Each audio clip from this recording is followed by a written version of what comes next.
UAE-ൽ പ്രത്യേകിച്ച് മലയാളികളുടെ ഏറ്റവും വലിയ സ്ട്രെസ് ബസ്റ്റർ എന്താണ്?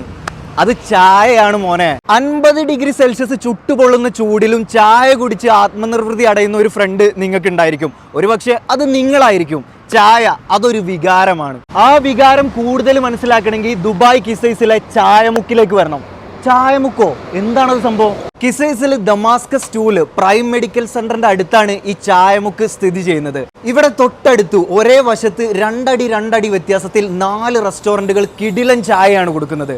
അൽസാജ്, ചോള, റിഹാൻ ആൻഡ് ആലപ്പി ക്യുസിൻസ്. ഇവിടെ വന്ന് ഏത് സൈഡിലേക്ക് തിരിഞ്ഞാലും നിങ്ങൾക്ക് അടിപൊളി ചായ കിട്ടും. അതുകൊണ്ട് നമ്മൾ മലയാളികൾ ഇട്ട പേരാണ് ചായമുക്ക്. ഇതാണ് അൽസാജിലെ സ്ട്രോങ് ആൻഡ് കാം ചായ.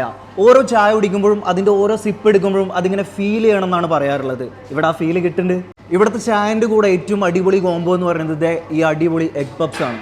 ആൻഡ് ഇതാണ് റിഹാനിലെ ഇടിവെട്ട് ചായ. ചില ചായകൾ കുടിക്കുമ്പോൾ നമ്മുടെ സ്വപ്നങ്ങളൊക്കെ യാഥാർത്ഥ്യമാവാൻ പോകുന്ന ഒരു ഫീല് നമുക്കുണ്ടാവും.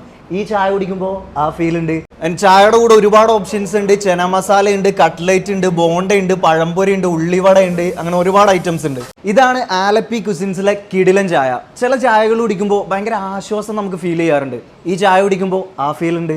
ഇവിടെ ചായന്റെ കൂടെ കോമ്പറ്റീഷൻ നടത്തുന്നത് ബ്രെഡ് പോക്കറ്റ് ആണ്, ചിക്കൻ പോക്കറ്റ് ആണ്, പഴംപൊരിയാണ്, തേങ്ങാമുറിയാണ്. ഇതാണ് ചോളയിലെ പൊളപ്പൻ ചായ.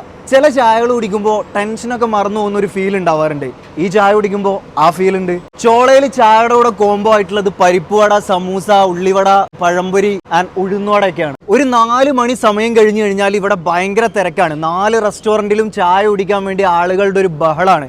അപ്പോൾ നിങ്ങൾ എന്തായാലും കിസൈസിൽ ദമാസ്കസ് 2 ഈ ചായമുക്കിൽ വന്നിട്ട് ചായ ടേസ്റ്റ് ചെയ്യുക. നിങ്ങളുടെ അഭിപ്രായം കമൻറ്റ് ചെയ്യുക. അതുമാത്രമല്ല, ഇവിടെ ചായ അടിച്ചിട്ട് 4 റെസ്റ്റോറൻറ്റും കോമ്പറ്റീഷൻ നടത്തുകയാണെന്നാണ് പരക്കെ ഒരു ജനസംസാരം. അപ്പം നിങ്ങളുടെ അഭിപ്രായം ഒന്ന് കമൻറ്റ് ചെയ്യുക.